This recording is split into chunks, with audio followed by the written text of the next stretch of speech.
Oke, ketemu lagi kita lewat podcast saya Pinter bersama Teknologi AI. Kali ini saya akan membahas terkait isu yang sedang hangat, yakni terkait redenominasi rupiah. Nah, apa itu yang sudah di ini? Jadi ini isu ini digelontorkan oleh Menteri Keuangan Purbaya ya. Nah, apa sih itu redenominasi rupiah? Apa untung ruginya dan kesiapan Indonesia apakah sudah siap atau tidak dan kapan bagusnya itu bisa dilaksanakan? Nah, kebetulan saya menggunakan teknologi AI untuk melakukan analisis ya, apakah bisa dan poin-poin apa atau untungnya apa, ruginya apa, dan tentunya apa itu redenominasi. Jadi oke, mari kita lihat apa itu redenominasi menurut AI dan kapan kira-kira itu bisa dilakukan. Jadi kita kira ini yang mungkin poin yang akan saya bahas pada materi saya ya. Oke, jadi kita langsung saja. Apa sih konsep redenominasi ini? Pertama itu penyederhanaan digit rupiah tanpa mengubah daya beli. Ini yang paling penting ya, tidak mengubah daya beli ya. Jadi contoh kita beli uh, satu buah apel dengan Rp1.000, maka dengan adanya redenominasi ini, maka dari angka yang biasanya tertulis Rp1.000 itu dihilangkan 3 nol, jadi tinggal Rp1. Jadi nilai yang Rp1.000 beli dapat satu apel dengan proses redenominasi itu, jika kita lakukan redenominasi, maka uang Rp1.000 ini tinggal menjadi Rp1, tapi sama, jadi tidak mengubah. Jadi kalau kita punya 100 juta, nanti ya kita akan hilangkan tiga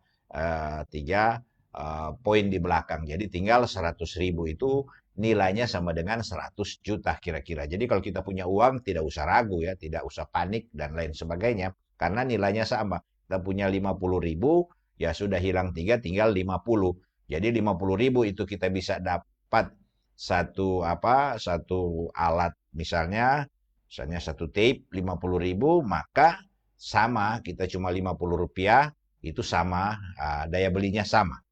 Itu yang disebut dengan redenominasi. Jadi kita tidak perlu khawatir dengan ini ya. Jadi kalau itu pun terjadi ya saya kira ini bagus juga ya. Nanti kita lihat apa untung dan ruginya, kemudian kalau itu bisa kapan bagusnya dilaksanakan. Nah, fokusnya adalah efisiensi transaksi dan kredibilitas moneter. Jadi sebenarnya konsep redenominasi ini itu lebih kepada efisiensi transaksi dan kredibilitas moneter. Jadi ya kita lihat ya, nanti kita lihatkan keuntungannya apa. Kenapa kredibilitas moneter itu jadi bagus ya? Itu ya kita lihat keuntungan redenominasi, yaitu pertama penyederhanaan transaksi akun dan akuntansi ya. Itu kenapa ya? Itu dalam perhitungan kita kan biasa ke luar negeri kita tukar dolar, kita tukar yen, ya untuk apa? Misalnya 10 juta kan itu satu gepok kita pegang kan, 10 juta satu gepok. Nah, kalau kita tukar dengan rupiah dengan dolar, nah 10 juta ini cuman ya apa, $100 sudah, cuman satu lembar gitu ya, cuman satu lembar. Jadi kita itu apa, kalau 10 juta ini ada apa dia, ada 100 lembar, 100 ribu, maka kalau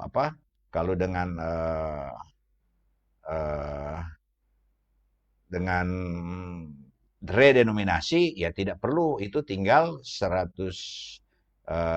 juta ya tinggal Rp10.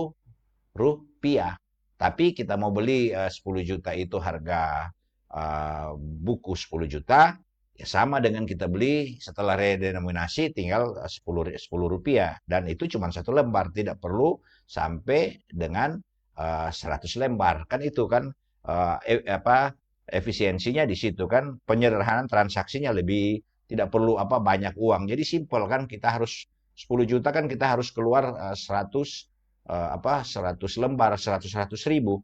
Sementara eh, kalau 10 juta harga barang 10 juta yang sama, yaitu tidak, kita hanya membayar satu lembar gitu ya, 10 rupiah karena nilainya sama kan. Jadi itu. apa, Rp10.000 maksudnya, Rp10.000 ya tadi ya, kalau kan hilang 3 kan 10 juta kan 6 nol kan, 10 dan 6 nol. Jadi kita hilangkan 3 nol, jadi tinggal 10.000. 10.000 mungkin bisa jadi satu lembar kertas, satu kertas saja ya.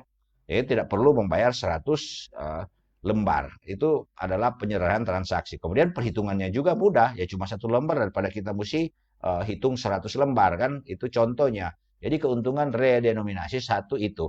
Kemudian meningkatkan citra dan kredibilitas rupiah. Ya iyalah, masa uang kita segepok itu cuma ditukar dengan misalnya 10 juta kan, itu kita cuma $100 cuma satu lembar kan. Bayangkan kita 100 lembar ditukar dengan, nah sekarang kan kalau kita punya uang daya beli 10 juta, ya kita cuma bayar satu lembar, sama kita cuma tukar 10 ribu satu lembar, satu dalam bentuk satu lembar uang rupiah 10.000 itu setara dengan $100. Jadi sama-sama tukar cuma satu. Nah ini kan kredibilitas rupiah kan lumayan, citranya jadi bagus ya, itu antara lain. Nah kemudian ketiga, mendukung transformasi digital sistem pembayaran. Ya sudah, semakin lebih sederhana kan dalam sistem digital kan, ya cuma satu lembar kan lebih sederhana. Kemudian efisiensi fiskal jangka panjang dari segi fiskal pembelanjaan dan lain sebagainya sebagai alat tukar dan lain sebagainya itu jangka panjang jadi lebih efisien. Tidak perlu bawa uang banyak, itu mau simpang harus taruh. Jadi kalau kita bawa bawa di dompet, bawa di mana-mana kan itu jadi sederhana. Tapi fiskalnya juga kan jadi jangka panjang jadi lebih bagus lah. Nah, sementara resiko dan tantangan ya. Ini ada resiko tentu tadi, keuntungan ya, kita jadi ya kredibilitasnya, kemudian efisiensinya. Jadi ada kurang lebih 4 ya keuntungannya ya. Ada lebih juga, bukan cuma itu. Tapi DP resiko juga itu adalah kebingungan masyarakat dan resiko mispricing ya. Namanya biasa kita 10 juta kan ada 100 lembar. Tiba-tiba tinggal satu lembar dalam bentuk 10.000. Daya belinya sama kan. Nah ini bisa terjadi mispricing ya itu. Jadi masyarakat bisa bingung. Jadi artinya penyesuaian itu perlu ada adaptasi. Maka ada perlu langkah-langkah untuk melakukan itu sebelum kita melaksanakan pemerintah melakukan redenominasi rupiah ya itu. Kemudian kedua, biaya transisi sistem bank retail payment ya, tentu kita harus merubah kan uang-uang ini kan yang kemungkinan ya kalau sekarang kan yang terbesar 100.000 iya kan. Nah 100.000 kan satu lembar itu 100.000. Nah bisa 100.000 ini kan kalau kita tambah 3 nol, 100.000 ini punya nilai sama dengan 100 juta. Nah, sampai berapa nilai maksimal yang ada? Yaitu mulai dari Rp1. Rp1 itu sama dengan 1.000. Berarti Rp10 sama dengan 100.000. Ya kan, Rp10 tambah 3 nol kan 10.000 ya. 100.000 sama dengan 100.000 sama dengan ya Rp1 sama dengan 1.000 ya. 10.000 ya kan, Rp1 sama dengan 1.000 berarti dua rupiah ya 2.000 ya gitu. Jadi kalau nilai 10.000 uang sekarang kan kita punya 1.000, 5.000, berapa lagi ya, ada 2.000 ya, 2.000, 5.000, 10.000. Jadi ya 2.000 jadi Rp2. Yang 10.000 tinggal jadi Rp10. Yang 50.000 jadi Rp50. 100.000 ya tinggal jadi Rp100. Jadi itu uang-uang kita ya. Jadi bisa ditambah lagi kan. Jadi 100.000. Nah, kita bisa tambah lebih besar. Jadi misalnya 1 juta. Jadi kita bisa mencetak uang bukan cuma sekarang ini kan terbesar 100.000. Jadi bisa saja kita menambah 1 juta ya. 1 juta berarti cuma 100.000. Jadi 100.000 ini kan jadi satu ya 1 juta 1 juta ya itu. Jadi kira-kira seperti itu. Cuman ya biaya transisi ini sistem bank retail payment ini ya harus ada risiko ada biaya yang harus dikeluarkan untuk melakukan perubahan-perubahan eh, nilai uang yang ada saat ini. Risiko kenaikan harga psikologis yaitu akibat seperti ini bisa saja menambah ada dampak orang akan memanfaatkan itu untuk secara psikologis menaikkan karena lah kok satu masa cuma tadi kan 1.000 kan permennya cuma harga Rp1 itu karena ada mispricing jadi orang ada cenderung masa lah taruh 2.000 dan lain sebagainya itu tiga rupiah lah itu bisa orang naik sampai ke situ karena psikologisnya kan terasa murah dengan Rp1 yang tadinya 1.000 ya begitu juga 10.000 ya 10.000 ya tinggal Rp10 ya itu orang biasa pegang atau 100.000 tinggal Rp100 gitu kan. Nah, jadi bisa saja orang menaikkan dari angka yang ada saat itu terjadi karena psikologis. Semua ini tantangan, risiko dan tantangan. Kemudian keempat, risiko operasional jika implementasi tergesa-gesa, yaitu tentu hari-hari ada perlu waktu. Jadi di sini sudah tanda. Jadi kita tidak perlu tergesa-gesa, tapi saya kira ini baik juga ya redenominasi kan. Jadi untuk operasionalnya ya jangan jangan tergesa-gesa agar supaya masyarakat tidak bingung ya, ada mispricing ya. Mesti lakukan transisi juga kan sistem ya. Baru bisa yang perlu dicegah jangan ada kenaikan harga secara psikologis. Tuh. Nah, sekarang kalau kita lihat kesiapan Indonesia saat ini, apakah siap bagaimana? Kalau siap apa-apa ya. Nah, siap yang pokok itu adalah teknis dan makro. Apa itu teknis dan makro? Yaitu inflasi harus terkendali. Itu syarat mutlak yang harus kita jaga. Kondisi inflasi Indonesia itu dalam kondisi terkendali, harus di bawah angka psikologis yang diizinkan ya. Nah, itu harus terkendali dan itu harus track recordnya sudah seperti itu ya. Jangan besar lebih daripada batas yang bagus ya, yang baik ya. Sistem pembayaran maju, politik stabil. Jadi teknis dan makro itu sistem pembayaran. Kalau kita siap berarti kita sudah bisa melakukan pertama kalau ada inflasi terkendali, kedua sistem pembayaran maju ya atau politik stabil ya. Ini politik juga ini penting ya, politik ya. Sistem pembayaran kita sudah maju kan. Sekarang kita sudah cukup ya. Sebenarnya dari segi inflasi saat ini sudah memungkinkan sistem pembayaran maju. Nah, politik aja ini yang perlu dicermati ya. Jangan sampai ya kita tahu kan bisa saja ada unsur-unsur lain di luar apa yang sudah dikatakan tadi, yaitu menyebabkan kepentingan politik lain memanfaatkan dan akhirnya tidak stabil. Ini juga harus menjadi syarat kalau kita betul-betul siap. Nah, kalau kita belum siap, ya ini kita belum siap itu artinya kondisi sosial politik tadi di atas kan itu politik harus stabil. Jadi kalau belum siap sosial politiknya ini harus hati-hati karena aspek sosial dan aspek politik ini yaitu literasi keuangan rendah. Jadi pemahaman tentang keuangan apa itu renominasi itu sangat rendah. Mereka tidak tahu tiba-tiba uang mereka 100.000 tinggal jadi 10 rupiah atau 100 rupiah. Maka ini bisa ada gejolak sosial atau politik tadi sudah disebutkan kan literasi keuangan rendah ya itu masalah banyak yang tidak tahu apa itu redenominasi ya dan kemudian apa yang menjadi perubahan dalam misalnya perolehan gaji kemudian uang yang disimpan di bank dan lain sebagainya dan dalam transaksi yaitu bisa menimbulkan gejolak sosial. Kemudian UMKM belum siap. Ya ini juga di dalam melaksanakan UMKM ini ya itu misalnya belum siap ya. Kemudian risiko inflasi pangan dan persepsi harga. Jadi ini jika belum siap ini risiko inflasi pangan dan persepsi harga yang ya harus bisa kan naik tadi kan. Kemudian inflasi juga bisa terjadi bergerak naik. Ini risiko sosial politik ya.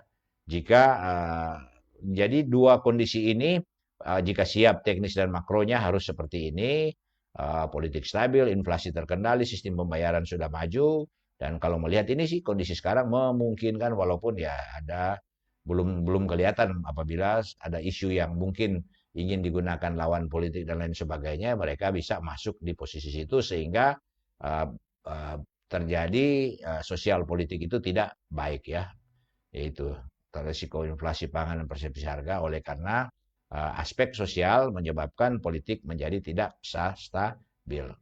Nah, sekarang kesimpulan kesiapan. Nah, ini kira-kira kesimpulan kesiapannya dari aspek teknis itu kita sudah kurang lebih 70. Ini menurut AI ya.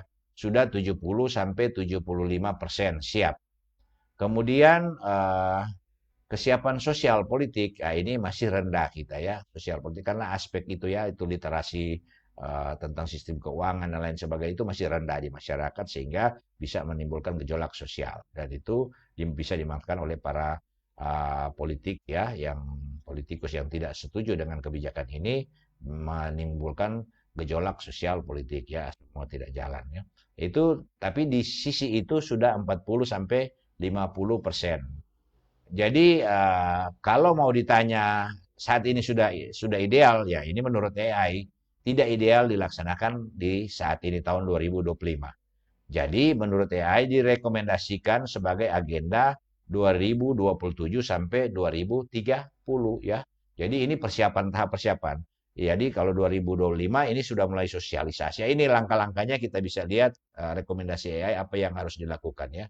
Nah ini rekomendasi strategis timeline-nya 5 sampai 7 tahun ke depan. Artinya redenominasi ini kira-kira 5 sampai 7 tahun ke depan itu yang paling bagus dilaksanakan. Contoh ada dual price tagging selama dual price tagging itu 24 sampai 36 bulan ya. Kemudian komunikasi publik masif ya. Kemudian sandbox untuk sistem pembayaran dan kelima pengawasan harga diperketat. Jadi ini rekomendasi strategis yang bisa dilakukan kalau kita lihat tadi kan sini ada tahun berapa ya? 2027 itu paling memungkinkan untuk dilaksanakan ya itu. Paling cepat 2027 jangan 2026 karena di tahap 2025 ini kan sudah mau habis. 2026 itu tahapan-tahapan yang harus dilakukan ini yaitu tadi ya. Jadi timelinenya sebenarnya ini kalau idealnya 5 sampai 7 tahun.